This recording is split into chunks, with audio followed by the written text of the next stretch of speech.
Cycle syncing is absolutely messing up your progress and no one is talking about it. So in this video, I'm going to tell you exactly why the typical way of cycle syncing is not going to be your best friend for progress, for fat loss, and reaching your dream hourglass body specifically, and also how you should be training cycle syncing and eating instead throughout your cycle that respects the real things that women are going through during this phase, but also while making sure that it's the most effective and optimized strategy to continue to reach your dream physique and to continue to see fat loss.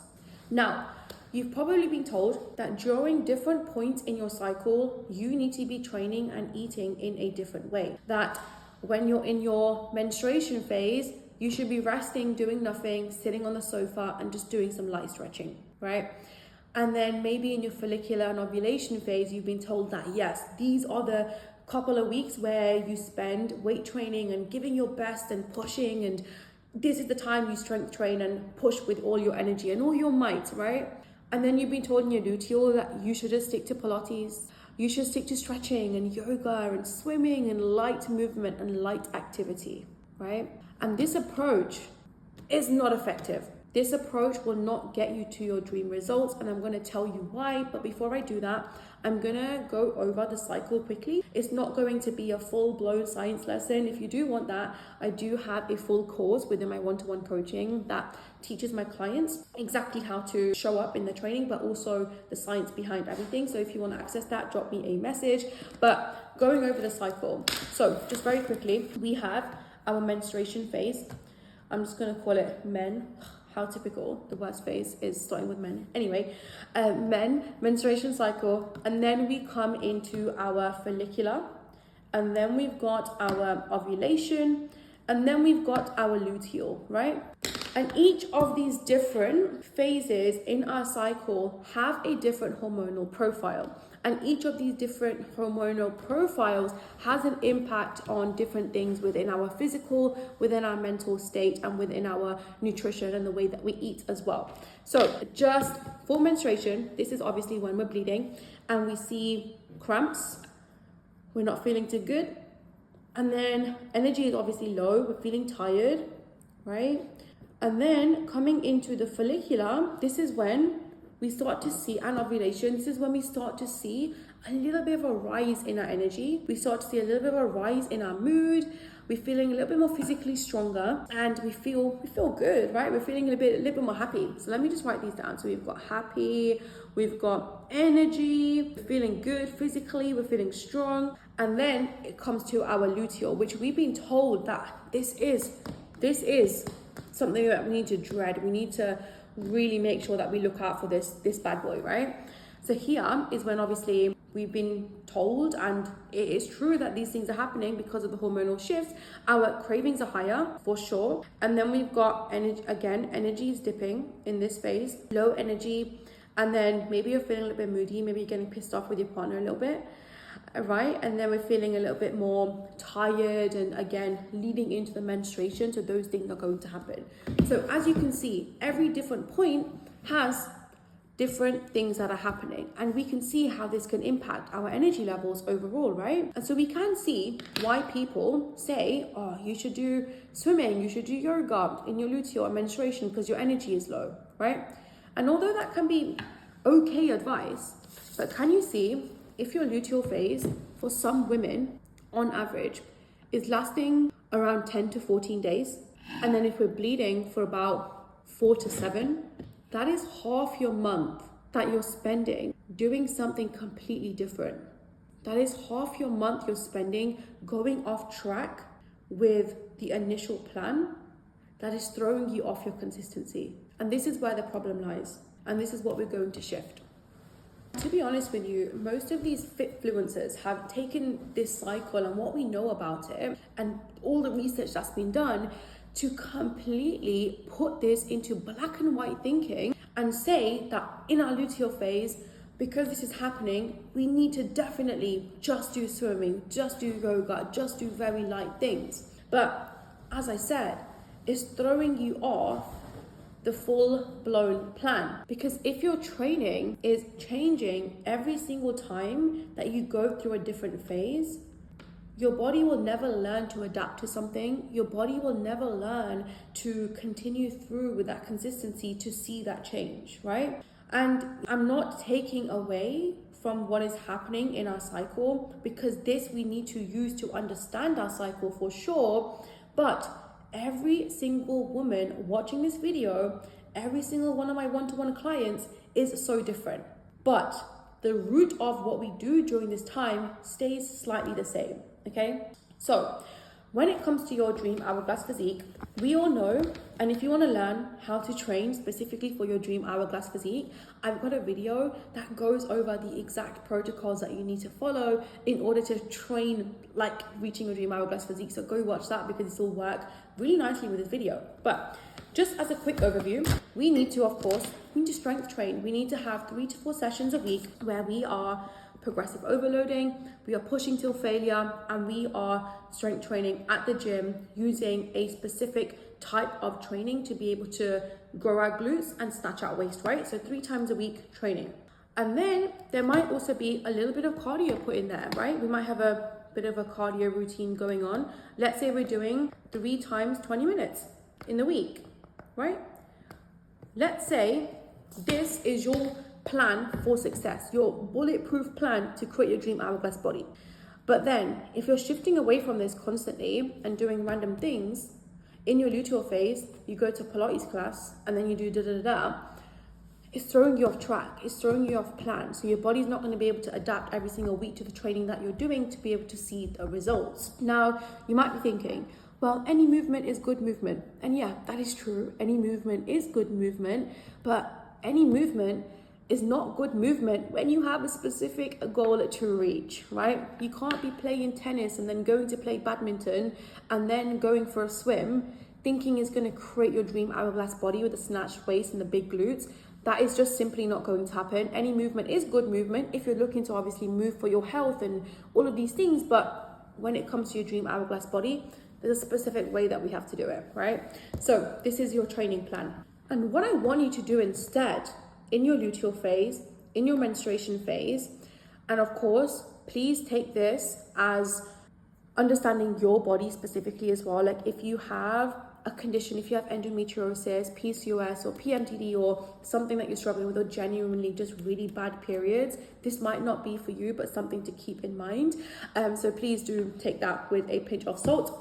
So here, instead of going in and lifting and pushing till failure, using the heaviest weights possible, progressive overloading, go into the gym during your luteal, during your menstruation, follow the same block of training, follow the same exercises that you did in your follicular, that you did in your ovulation, but just do lighter weights, do less sets, and still continue through with your workout. Because yes, your energy might be lower, but then in another month, in another cycle, your energy might be higher, because it is, yes, our hormones have an impact, but also so do things like your stress levels, so do things like your sleep, so do things like your nutrition, your mental health, your routine, your environment. All of these things also have an impact, right? It doesn't always override the hormones, but we can still control as much of it as we can, right? So this is why you might think, oh my gosh, I need to be in bed. I need to be in bed today. But then sometimes you're like, oh my gosh, I just did the most amazing workout, and you just checked your Flow app and you're literally coming on your period in 2 days, right? Because sometimes other things can overthrow that. Other parts of you, whether it's your mindset, whether it's just your general energy levels, can overthrow that. But so do have a think about what your specific symptoms are. But lower weights, lower sets, you're following the same program. And what this is going to do is going to allow your body, it's going to allow your muscles to feel that same stimulus that it has been feeling from doing the same exercises consistently for the past 3 to 4 weeks. It keeps it basically topped up, right? So then when it comes into your luteal phase, when you do then come into your ovulation, into your follicular, your body's already prepped, your body's already primed. And those are the weeks where you can go in and then push a little bit heavier. Use progressive overload to your advantage. Use those weeks to really fuel your sessions up so you can push heavier. But that doesn't mean that you have to abandon your full structure during your menstruation phase and during your luteal phase, because you can still show up, but just with a different intensity. And reinforcing those same movement patterns is what's going to keep your results continuing to come through, okay? It keeps your body in a flow of consistency. And going back to your cardio section, instead of doing 3 20 minutes, could you do 1 30-minute? That's a little bit slower, a little bit less inclined. So again, reinforcing that same pattern, reinforcing that same style of training consistently so you can continue to see those results. Now, from a nutrition perspective, you mentioned that obviously cravings are higher, right? Energy is lower, and that's going to impact how we eat, right? So with that, if we think about it, and if you are getting cravings for chocolate every single time you're in your luteal or menstruation phase, as we said, that's about 14 days of our cycle. And how many days do we have left where we're not in that phase is going to be around, again, let's say 14 days for the sake of, ease. That's half your cycle where you're probably not going to be in a deficit if you are continuously giving in to your cravings, right?